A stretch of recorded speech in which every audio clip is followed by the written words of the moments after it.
Hey guys, PokkeCorp here, and Arknights Endfield is about to come out this week, in fact less than, I believe, 5 days from the day of recording, with our first rotational triple banner featuring Laevatain, Yvonne, as well as Gilberta. So this video is going to be giving you guys everything you need to know about the 3 rate-up units, their kits, and whether you should be pulling for them. Whatever Hans bundle factors aside, which should be the #1 priority in any gacha game, this video will go through the actual units in Arknights Endfield and the value they may provide to your team. So without further ado, let's get into today's content.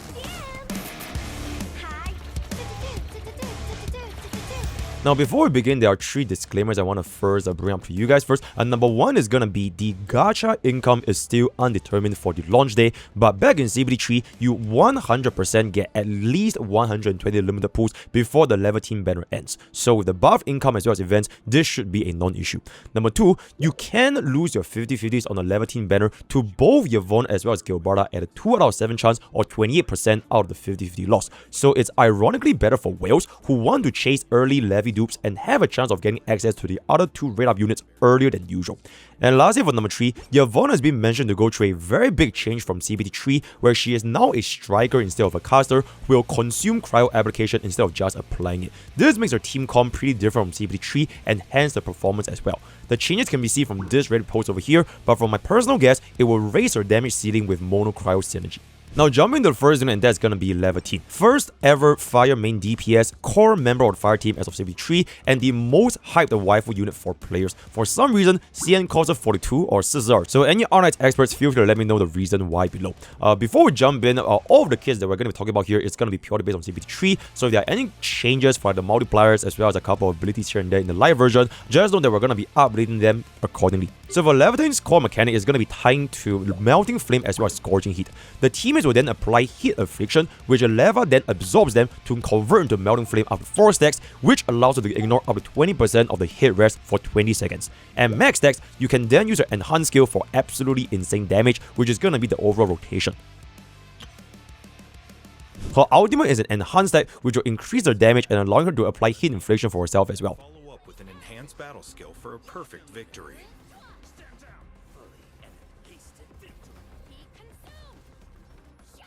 And overall, Laevatain's rating for her banner is going to be 9 out of 10. Now, this particular point of view is going to be true for all 3 gacha units. Generally speaking, for any gacha game, the launch banner, not just for Leva, but for any unit in any games at all, it will have the highest value for any player, whales or free to play, simply because you want to expand your roster of units and getting your early 6 stars to build a team around them. In Arknights Enfield's endgame, minus Electric Arc spam, all 6-star DPS are key members in building a team around, while the 4 stars and the 5 stars are often acting as the supports for said units, with Laevatain being the best fire DPS on launch. Also, I'm so sorry for saying Laevatain is Laevatain, but don't worry about it. Keep in mind, this is not to be confused with Ember, where although she is a fire 6-star, she's actually closer to a physical tank that applies knockdown and stagger, so you're not going to be using her as a fire main DPS. If you do lose your 50/50s when pulling for Laevatain, there is a chance to get Yvonne and Gilberta, who are great units in their own right, while not being weaker or stronger than herself, as Arknights Enfield's combat heavily relies on the elemental system. So in conclusion, feel free to pull for her and expand your roster, but if you want to save for, let's just say, an Ice DPS Yvonne or Nature support Gilberta, you are also able to do so while accepting the slightly slower early game progression.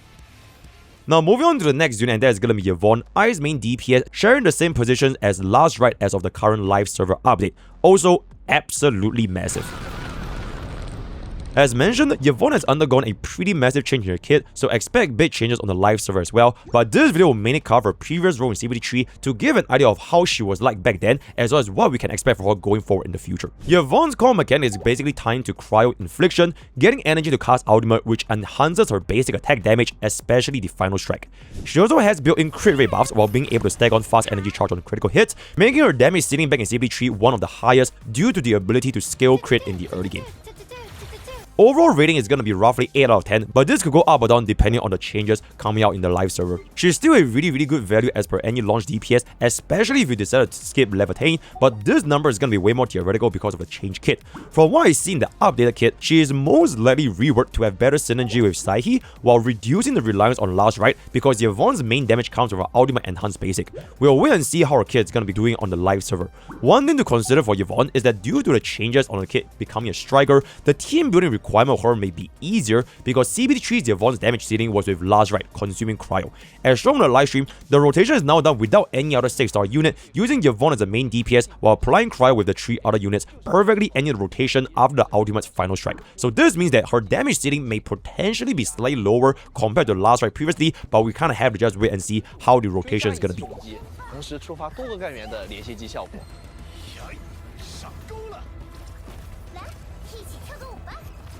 一阵猛烈的进攻后，开启伊冯的终结技，将火力尽情地倾泻到敌人身上。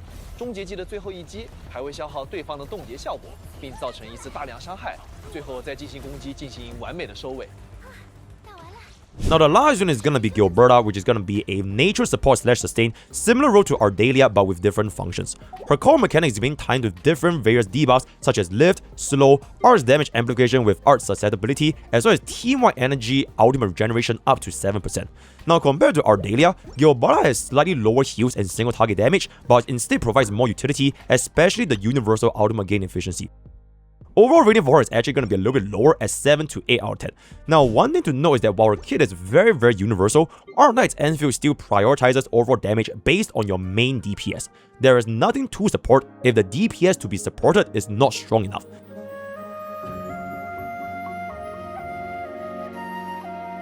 This isn't Honkai Star Rail like Triby Hyacinth back in those days, who can literally bring an Arlen to 0 cycle. Board Evernight. Alright, let's do something over here. Alright, let's do something over here. 43 Evernight. Oh, bro, this is crazy. Oh my lord, 29 million. Hey, that's about a...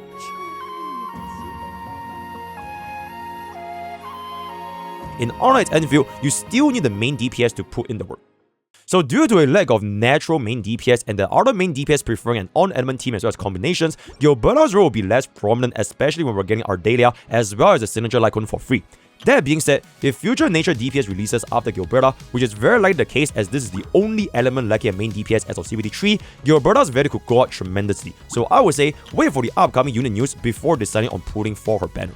So in summary, our fire main DPS is gonna be our Laevatain, our ice main DPS is gonna be Yvonne, our nature support and sustain is gonna be Gilberta. Between the different DPS, you can't really go wrong with either, and Gilberta has a very strong potential future team building option with a nature DPS.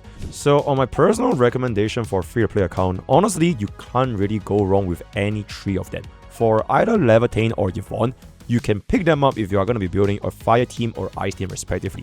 If you do want to pick up Gilberta, just know that you're probably not going to be using her in the early game until the main DPS for the 6-star nature comes out in a future banner. So if you do want to pick up Gilberta by the 3rd banner and you want to be a little bit more conservative and want to save your pools, be prepared to commit another 120 summons for the upcoming nature DPS if that's going to be the case. So with that, we come to the end of our very quick little video for the before you pull or the pulling opinions on who is the best launch 6-star and who should be pulling for Arknights Endfield.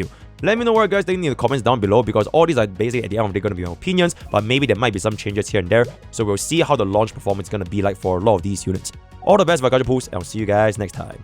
Take care.